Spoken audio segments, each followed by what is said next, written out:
Olá, meus amigos, sejam muito bem-vindos. Meu nome é Fábio Roque e nós vamos começar aqui uma breve revisão de direito penal voltado à preparação para o concurso da Magistratura do Estado de São Paulo, TJ de São Paulo. Nós vamos fazer então essa revisão de véspera para destacarmos aqui alguns tópicos que reputo muito relevantes para a sua prova. Agradecer o pessoal da plataforma Decorando Lei Seca por esse convite e a satisfação de poder estar aqui é, contribuindo, né, tentando contribuir pelo menos com algumas temáticas que podem ser cobradas na sua prova. E então, meus amigos, sem mais delongas, eu já me coloco à disposição para o que eu puder ajudar. Pode entrar em contato conosco pelas redes sociais. Estamos lá no Instagram como professor Fábio Roque, no YouTube como Fábio Roque Araújo. No que puder ajudar, nós estamos à disposição. Decidi fazer aqui o seguinte: uma breve revisão dos crimes mais relevantes para a prova da magistratura estadual. Os crimes mais relevantes, que são exatamente aqueles que são mais frequentes em uma prova, em uma atuação na área estadual, né?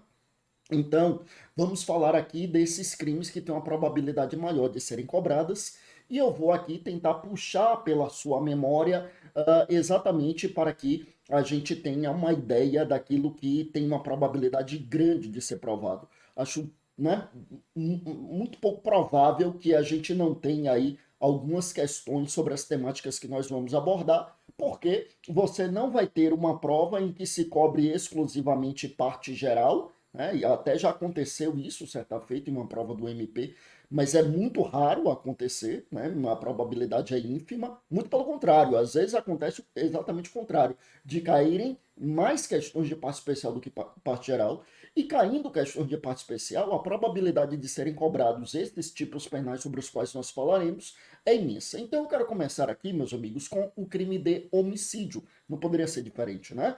Fosse um concurso para a área federal, a gente nem falaria dele, mas em concurso da área estadual, impossível não tratar, então, do crime do artigo 121 do Código Penal. O que eu quero que você lembre? Que o homicídio é o único dos crimes contra a vida que tem modalidade culposa. Lembra comigo que o crime ele só possui modalidade culposa quando a lei assim dispuser expressamente. Tá? Lembra comigo, então, essa é a regra que está lá no Código Penal, no artigo 18, é o parágrafo único do artigo 18 do Código Penal, que trata exatamente dessa regra da excepcionalidade do crime culposo. De modo que, eu repito, o crime só tem modalidade culposa quando a lei assim dispuser expressamente. E a lei dispôs no crime de homicídio. Então, dos crimes contra a vida, artigo 121, homicídio. 122, induzimento, instigação, auxílio ao suicídio ou automutilação. 123, infanticídio. E do 124 ao 128, tratando de aborto, então, desses crimes, o único que tem modalidade culposa é o homicídio. E o homicídio, eu quero que você lembre o seguinte: ele tem dois tipos de crime de crime culposo, né? A gente tem dois casos de homicídio culposo na nossa legislação.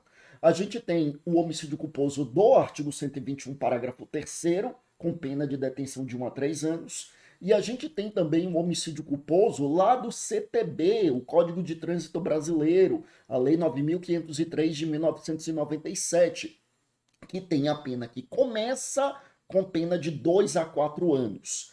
Eu digo começa porque lá a gente pode ter penas maiores, a exemplo do que acontece quando o motorista está embriagado, está sob efeito de álcool ou de outra substância de efeitos análogos, que nesse caso a pena chega a ser de 5 a 8 anos, uma pena bem maior do que o crime culposo do Código Penal, por exemplo. Então, o homicídio culposo do Código Penal e o homicídio culposo do Código de Trânsito Brasileiro. Se o homicídio culposo é na direção de veículo automotor, eu não vou aplicar o Código Penal, eu vou aplicar o Código de Trânsito, inclusive com essa hipótese em que a pena é maior, é uma hipótese de homicídio culposo qualificado, nessa hipótese em que o sujeito está embriagado. E eu quero chamar sua atenção para o fato de que, neste caso em que o sujeito está embriagado, o homicídio culposo não admite a substituição da pena privativa de liberdade por pena restritiva de direitos. Cuidado com isso, que isso é uma exceção lá do Código de Trânsito. Em regra, é possível, para o homicídio culposo, substituir pena de prisão por restritiva de direitos, isso está no artigo 44 do Código Penal, independentemente do quantitativo de pena. Aquela ideia de que substitui quando a pena é até 4 anos é para o homicídio doloso, tá? É o artigo 44, inciso de número 1 do Código Penal, que admite a substituição quando você tem homicídio culposo ou homicídio doloso, perdão, quando você tem crime culposo ou crime doloso sem violência ou grave ameaça com pena até 4 anos. Pena efetivamente aplicada.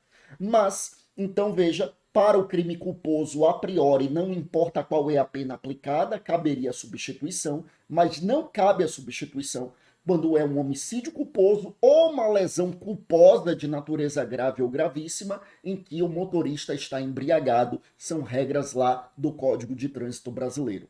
Voltando então para o homicídio doloso agora, tá?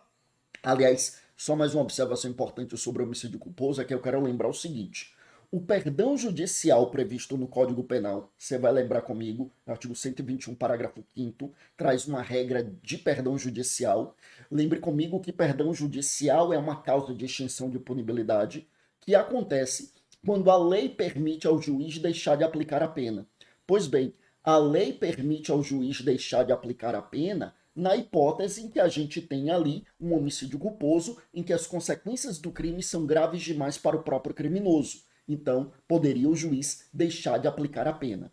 Lembre que essa regra de perdão judicial para o homicídio culposo previsto no Código Penal, ela também se aplica para o homicídio culposo previsto no Código de Trânsito Brasileiro. Não está previsto lá no Código de Trânsito, mas a gente aplica por analogia in bonam partem, e isso é pacífico em doutrina e em jurisprudência, tá?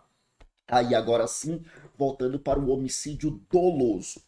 Quando eu falo em homicídio doloso, a gente tem um homicídio simples, que está no caput, né? Matar alguém, pena de reclusão de 6 a 20 anos.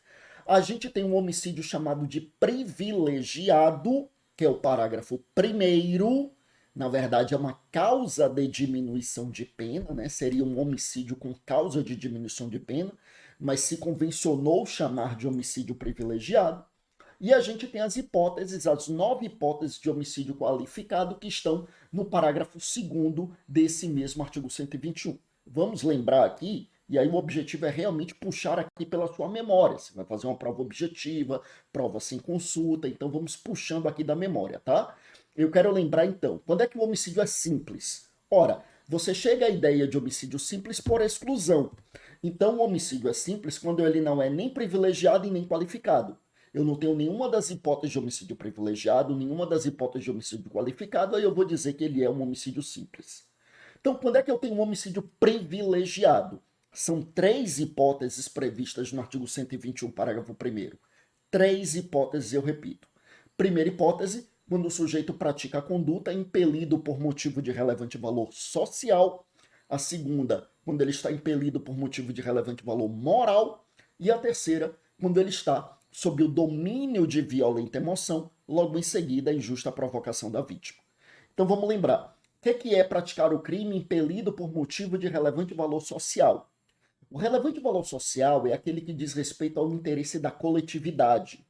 A doutrina clássica citava o exemplo do sujeito que mata o traidor da pátria para defender os interesses da pátria, da nação, da coletividade. Então, essa é uma ideia de homicídio por motivo de relevante valor social. Já o motivo de relevante valor moral, ele tem uma conotação mais individual, mais particularizada.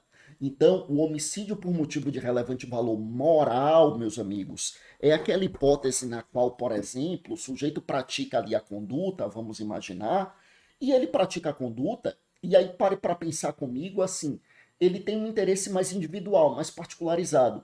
A doutrina cita o exemplo do sujeito que vai e mata o estuprador da sua filha.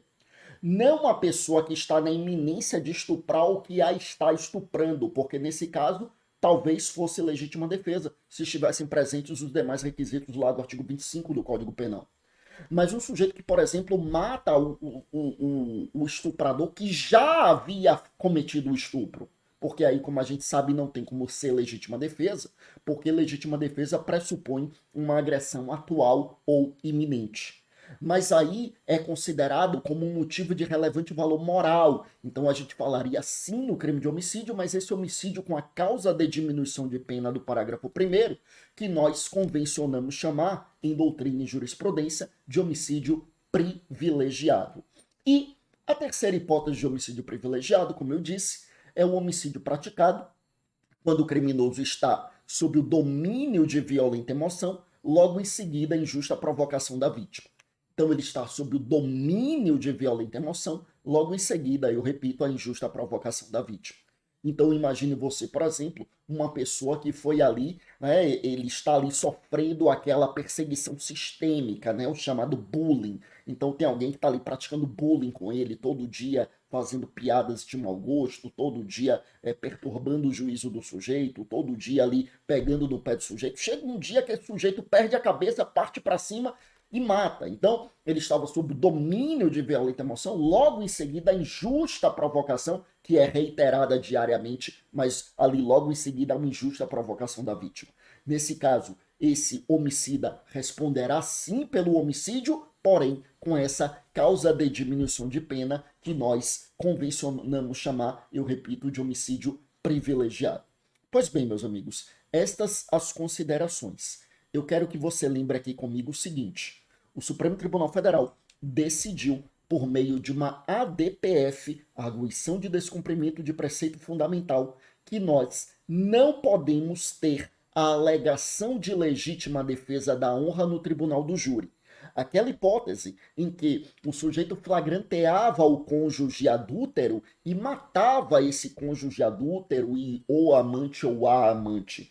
Claro que poderia acontecer de uma mulher flagrantear o seu marido e matá-lo, ou de um homem flagrantear o seu marido, ou a mulher flagrantear sua esposa em relações homoafetivas. Mas quase sempre, em mais de 99% dos casos, esse crime era praticado por homem, tendo como vítima mulher. E eu estou dizendo isso exatamente porque uma das coisas que foi pontuada na decisão foi exatamente o fato de que era uma manifestação de violência de gênero. E o Supremo Tribunal Federal entendeu que esta tese defensiva não pode ser suscitada no júri.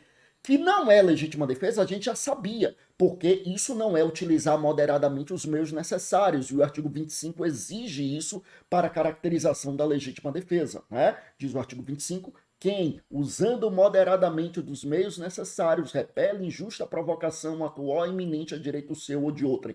Então aqui eu não tenho uso moderado dos meios necessários, é evidente que não poderia ser legítima defesa, mas, veja, muitas vezes essa temática ia para o júri e ainda se absolvia com base na tese da legítima defesa da honra. O Supremo, em uma DPF, portanto, entendeu que isso não pode ser invocado.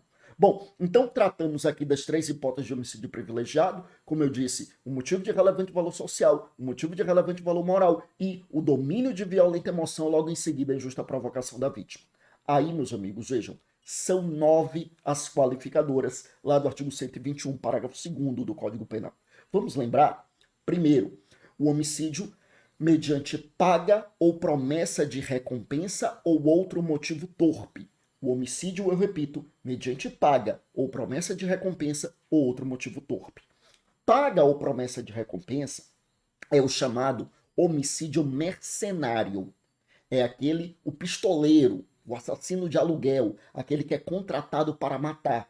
Hoje, o entendimento doutrinário e jurisprudencial é no sentido de que essa qualificadora é para o executor e não para o mandante. Percebam por que é para o executor e não para o mandante, né? Embora se a gente procurar, a gente encontra precedentes do Superior Tribunal de Justiça em sentido contrário, mas o entendimento que preponderou foi esse. Por que é uma qualificadora para o executor e não para o mandante? Exatamente porque eu quero que você lembre comigo que o código diz é o homicídio mediante paga ou promessa de recompensa ou outro motivo torpe. Ou seja, o código já está dizendo que a paga ou promessa de recompensa é uma modalidade de motivo torpe.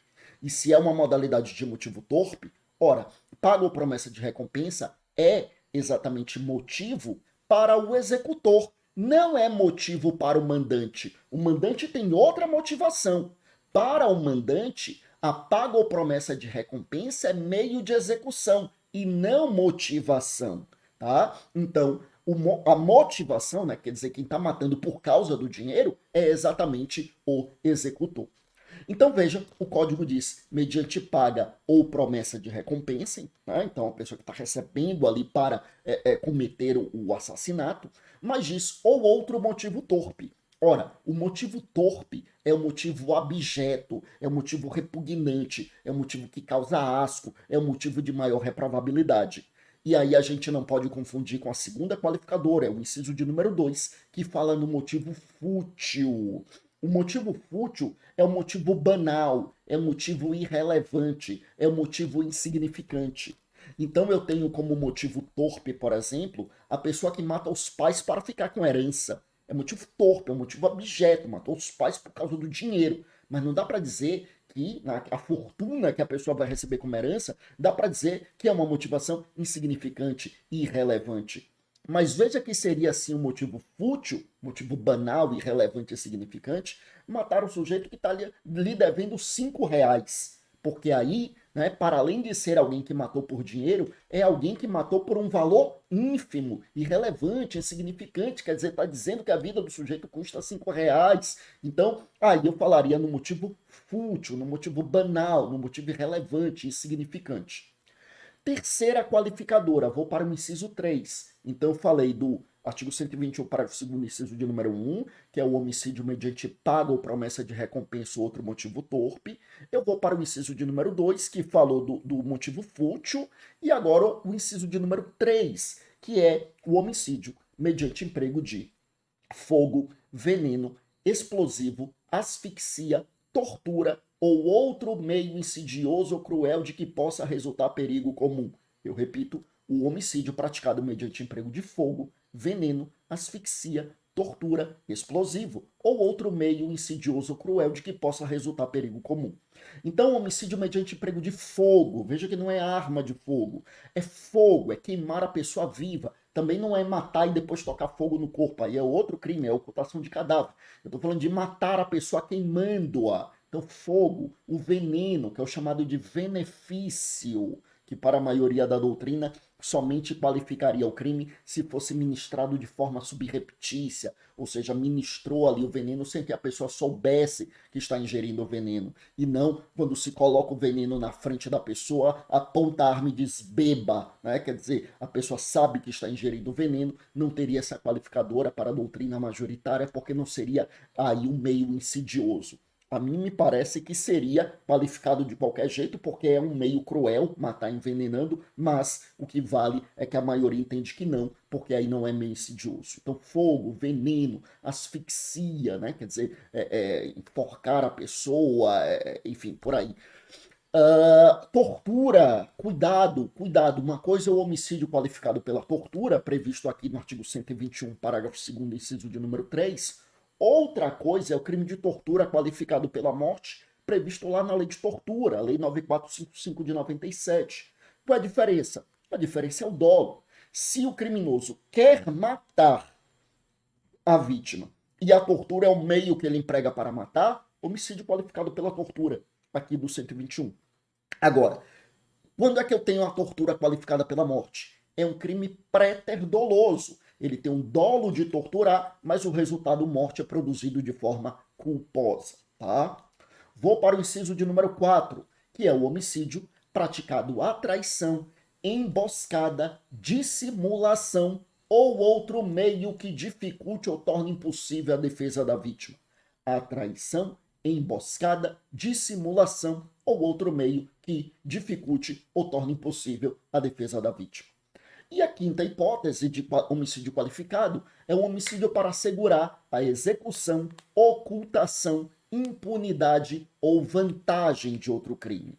Veja que aqui eu fecho as 5 qualificadoras clássicas, aquelas que estavam no código desde 1940. Então, são 9 ao total, tá? As 5 que estavam na redação originária lá de 1940 são essas 5. Inciso de número 1, homicídio mediante pago ou promessa de recompensa ou outro motivo torpe. O inciso de número 2, o motivo fútil. O inciso de número 3, o homicídio mediante emprego de fogo, veneno, asfixia, explosivo, tortura ou outro meio insidioso ou cruel de que possa resultar perigo comum.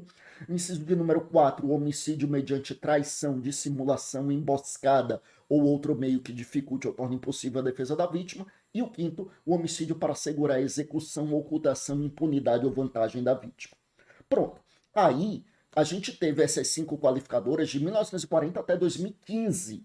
Até 2015, né? 75 anos só com essas qualificadoras. De 2015 para cá, foram criadas mais 4.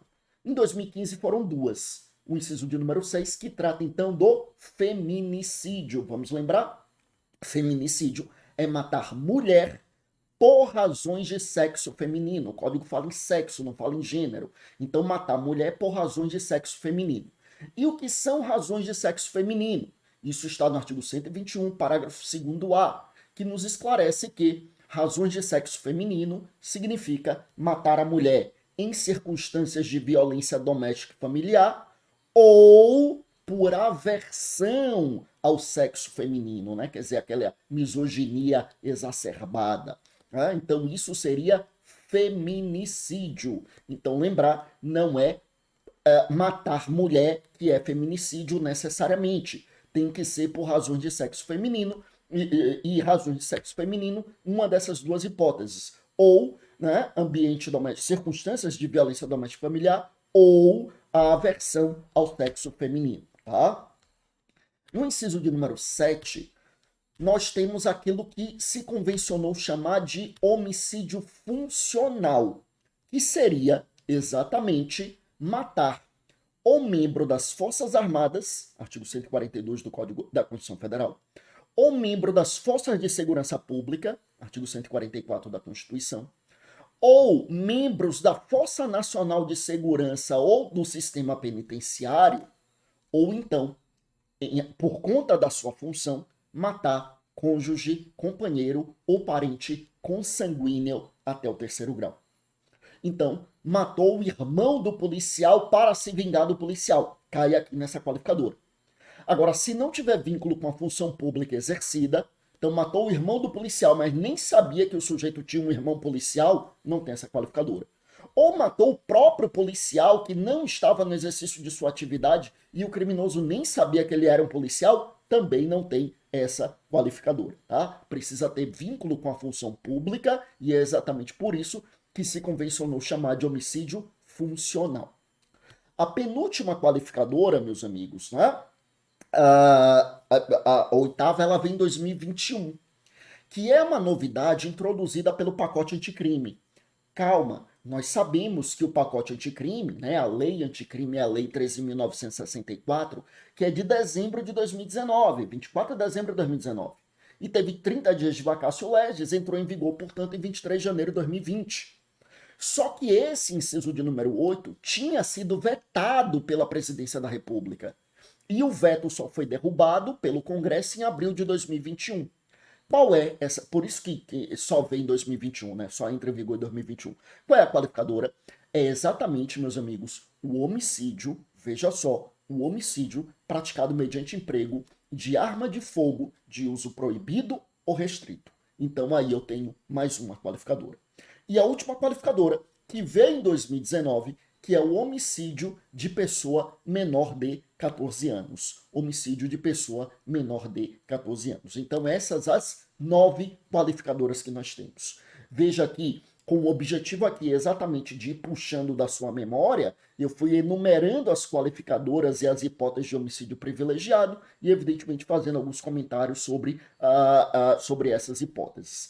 Aí eu quero que você lembre, o homicídio pode sim ser qualificado e privilegiado ao mesmo tempo. Isso acontece exatamente, meus amigos, quando a gente tem qualificadoras de caráter objetivo, ou seja, qualificadoras que não digam respeito nem aos motivos, nem às finalidades do crime, mas sim que digam respeito aos meios, modo de execução. Então, posso ter um homicídio que seja por motivo de relevante valor moral e que o sujeito tenha ali empregado fogo, veneno, explosivo, tortura, asfixia. Posso. O que eu não posso é ter um homicídio privilegiado com a qualificadora subjetiva. O homicídio não pode ser por motivo torpe e motivo de relevante valor moral ao mesmo tempo. Agora, quando a qualificadora é objetiva, aí não teria problema nenhum.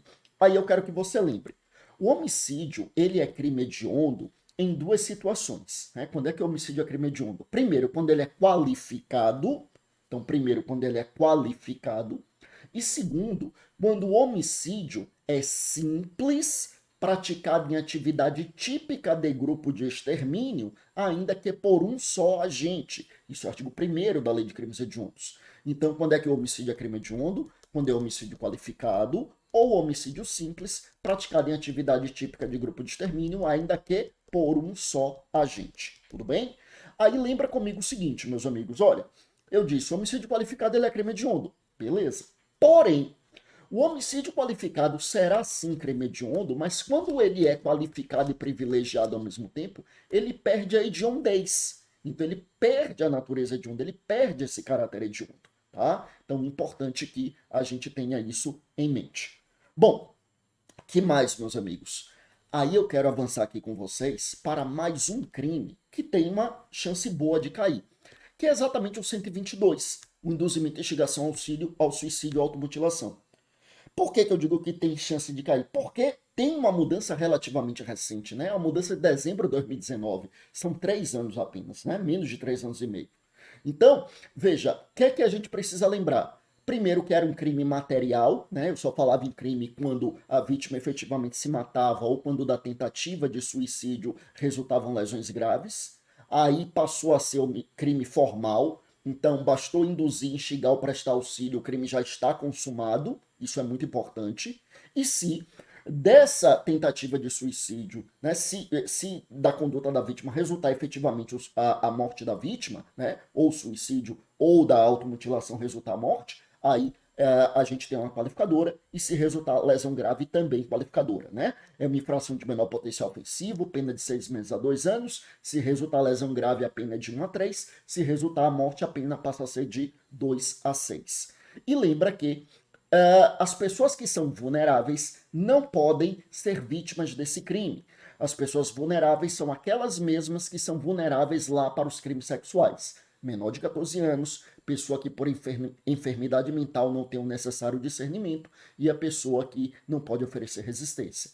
Esses 3 grupos de pessoas não são vítimas também do crime do 122. Se alguém prestar auxílio, por exemplo, para o suicídio de uma pessoa menor de 14 anos, não cometeu o crime de 122, cometeu foi homicídio, o crime do 121, tá? Então, esses 3 grupos de pessoas não são vítimas do 122, serão vítimas ou do 121, que é o homicídio, ou do 129, que é exatamente a lesão corporal, tá bom? Prazo desse primeiro bloco se esgotou, eu volto daqui a pouco no segundo bloco tratando de outros crimes relevantes, como furto, roubos, crimes sexuais. A gente já volta. Vamos lá.